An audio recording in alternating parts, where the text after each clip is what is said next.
ക്രൈസ്തലോ ലുകി ഞാനിന്നോട്ടം തികച്ചു സ്വർഗേവിരുദിനായി പറന്നീടും ഞാൻ മറുരൂപമായി പാരനേശ്വരൻ സന്നിധോ ദൂതസംഘമാകവേ എന്നെ എതിരേൽക്കുവാൻ സദാ സന്നദ്ധരായി നിന്നിടുന്നേ ശുഭ്രവസ്ത്രധാരിയ എൻ്റെ പ്രിയന്റെ മുൻപിൽ ഹല്ലേലൂയ പാടിടും ഞാൻ ഏറെ നാളായി കാൺമാനാശയായി കാത്തിരുന്ന എൻ്റെ പ്രിയനെ തേജസ്സോടെ ഞാൻ കാണുന്ന നേരം തിരുമാറോടണഞ്ഞിടുവേ നീതിമാന്മാരായ സിദ്ധന്മാർ ജീവനും വേറുത്ത വീരന്മാർ വീണ കേളേന്തി ഗാനം പാടുമ്പോൾ ഞാനും ചേർന്നു പാടിടുമേ താതൻ പേർക്കായി സേവ ചെയ്തതാ താതനെന്നെ മാനിക്കുവാനായി തരുമോരോരോ ബഹുമാനങ്ങൾ വിളങ്ങിടും കിരീടങ്ങളാ കൈകളാൽ തീർക്കപ്പെടാത്തതാ പുതുശാലേ നഗരമാതിൽ സദാകാലം ഞാൻ മണവാട്ടിയായി പരനോടു കൂടെ വാഴുവേ. സ്തോത്രം. വിശുദ്ധ വേദഭാഗം 94 സങ്കീർത്തനം 14 മുതൽ 23 വരെയുള്ള തിരുവചനങ്ങൾ. യഹോവ തന്റെ ജനത്തെ തള്ളിക്കളകയില്ല, തന്റെ അവകാശത്തെ കൈവെടിയുകയും ഇല്ല. ന്യായവിധി നീതിയിലേക്ക് തിരിഞ്ഞു വരും, പരമാർത്ഥ ഹൃദയമുള്ളവരൊക്കെയും അതിനോട് യോജിക്കും. ദുഷ്കർമ്മികളുടെ നേരെ ആർ എനിക്ക് വേണ്ടി എഴുന്നേൽക്കും? നീതികേട് പ്രവർത്തിക്കുന്നവരോട് ആർ എനിക്ക് വേണ്ടി എതിർത്ത് നിൽക്കും? യഹോവ എനിക്ക് സഹായമായിരുന്നില്ലെങ്കിൽ എൻ്റെ പ്രാണൻ വേഗം മൗനവാസം ചെയ്യുമായിരുന്നു. എൻ്റെ കാൽ വഴുതുന്നു എന്ന് ഞാൻ പറഞ്ഞപ്പോൾ, യഹോവേ നിന്റെ ദയ എന്നെ താങ്ങി. എൻ്റെ ഉള്ളിൽ വിചാരങ്ങളുടെ ബഹുത്വത്തിൽ നിന്റെ ആശ്വാസങ്ങൾ എൻ്റെ പ്രാണനെ തണുപ്പിക്കുന്നു. നിയമത്തിന് വിരോധമായി കഷ്ടത നിർമ്മിക്കുന്ന ദുഷ്ടസിംഹാസനത്തിന് നിന്നോട് സഖ്യത ഉണ്ടാകുമോ? നീതിമാന്റെ പ്രാണന് വിരോധമായി അവർ കൂട്ടം കൂടുന്നു. കുറ്റമില്ലാത്ത രക്തത്തെ അവർ ശിക്ഷയ്ക്ക് വിധിക്കുന്നു. എങ്കിലും യഹോവ എനിക്ക് ഗോപുരവും എൻ്റെ ശരണശൈലമായ എൻ്റെ ദൈവവും ആകുന്നു. അവൻ അവരുടെ നീതികേട് അവരുടെ മേൽ തന്നെ വരുത്തും, അവരുടെ ദുഷ്ടതയിൽ തന്നെ അവരെ സംഹരിക്കും. നമ്മുടെ ദൈവമായ യഹോവ അവരെ സംഹരിച്ച് കളയും. ഈ തിരുവചനങ്ങളാൽ ദൈവം നമ്മെ ഏവരെയും സമൃദ്ധിയായി അനുഗ്രഹിക്കുമാറാകട്ടെ. ആമേൻ. ഹല്ലേലൂയ. വിശുദ്ധ വേദഭാഗത്ത് നിന്ന് ചില ഭാഗം കൂടി നമുക്ക് ചിന്തിക്കാം.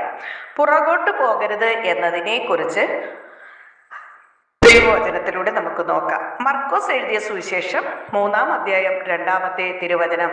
അവർ യേശുവിനെ കുറ്റം ചുമത്തേണ്ടതിന് ശബത്തിൽ സൗഖ്യമാക്കുമോ എന്ന് നോക്കിക്കൊണ്ടിരുന്നു.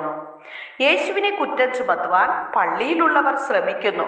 അവർ കുറച്ചു പേരെ ഉള്ളൂ എന്നത് മറക്കരുത്. യേശുവിനെ ആവശ്യമുള്ളവർ അവരെക്കാൾ അധികമാണ്. മറ്റുള്ളവർ കുറ്റം ചുമത്തുന്നത് കൊണ്ട് യേശു തൻ്റെ ദൗത്യം അവസാനിപ്പിച്ച് വീട്ടിൽ പോയി ഇരുന്നില്ല. താൻ ചെയ്യുവാനുള്ളത് തുടർന്നുകൊണ്ടേയിരുന്നു. നിങ്ങളെ കുറ്റം ചുമത്തുന്നവർ ഒരു പക്ഷേ നിങ്ങളുടെ വീട്ടിലോ പള്ളിയിലോ കൂട്ടത്തിലോ കണ്ടേക്കാം. കുറ്റം ചുമത്തുന്നവർ കുറ്റം ആരോപിച്ചോട്ടെ. ഒന്ന് ഞാൻ ചെയ്യുന്നു, പിൻപിലുള്ളത് മറന്ന് മുൻപിലുള്ളതിന് ആഞ്ഞും കൊണ്ട് എന്ന് ഫിലിപ്പിയർ 3:14 പറയുന്നു. പ്രിയരെ, നാം ഒരിക്കലും ദൈവം നമ്മെ ഏൽപ്പിച്ച ദൗത്യത്തിൽ നിന്നും പുറകോട്ട് പോകാതിരുന്നാൽ ദൈവമഹത്വം നമ്മിൽ വെളിപ്പെടുവാൻ കാരണമായി തീരും. അതിനായി ഞങ്ങളെ സഹായിക്കണമേ എന്ന് നമുക്ക് ദൈവത്തോട് പ്രാർത്ഥിക്കാം. ഹല്ലേലൂയ. ദൈവവചനത്തിന്റെ മറ്റൊരു ഭാഗം നാം നോക്കുമ്പോൾ ആവർത്തന പുസ്തകം 32:11 കഴുകൻ തന്റെ കൂട് അനക്കി കുഞ്ഞുങ്ങൾക്ക് മീതെ പറക്കുന്നത് പോലെ താൻ ചിറക് വിരിച്ച് അവനെ എടുത്ത് തന്റെ ചിറകിന്മേൽ വഹിച്ചു. ഹല്ലേലൂയ, സ്തോത്രം. കഴുകൻ തന്റെ കുഞ്ഞിനെ സ്നേഹിക്കുന്നത് കൊണ്ട് എന്നും കൂടിനുള്ളിൽ സുരക്ഷിതമായി ഇരുത്തുകയില്ല, മറിച്ച് ഒരു ദിവസം അത് പറക്കുവാൻ പഠിക്കേണ്ടതിന് വേണ്ടി അത് കൂട് അനക്കുന്നു. കുഞ്ഞിനത് അസ്വസ്ഥമായി തോന്നും, എന്നാൽ അത് വളർച്ചയുടെ തുടക്കമാണ്. അതുപോലെ തന്നെ ദൈവവും ചിലപ്പോൾ നമ്മുടെ ജീവിതത്തിലെ സുഖ സൗകര്യങ്ങളുടെ കൂട് അനക്കാറുണ്ട്.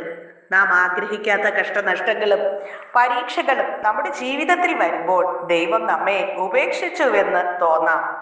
എന്നാൽ യഥാർത്ഥത്തിൽ അവൻ നമ്മെ ഉയരങ്ങളിലേക്ക് ഒരുക്കുകയാണ്. കുഞ്ഞ് താഴേക്ക് വീഴുമ്പോൾ അമ്മ കഴുകൻ അതിനെ കണ്ണിൽ നിന്ന് മറയ്ക്കുന്നില്ല. ശരിയായ സമയത്ത് ചിറകുകൾ വിരിച്ച് അതിനെ താങ്ങിയെടുക്കുന്നു. ദൈവവും അങ്ങനെ തന്നെയാണ്. നമ്മുടെ ശക്തി ക്ഷയിക്കുമ്പോഴും വിശ്വാസം തളരുമ്പോഴും പ്രതീക്ഷ അസ്തമിക്കുമ്പോഴും തൻ്റെ കരങ്ങൾ കൊണ്ട് താങ്ങുന്നു.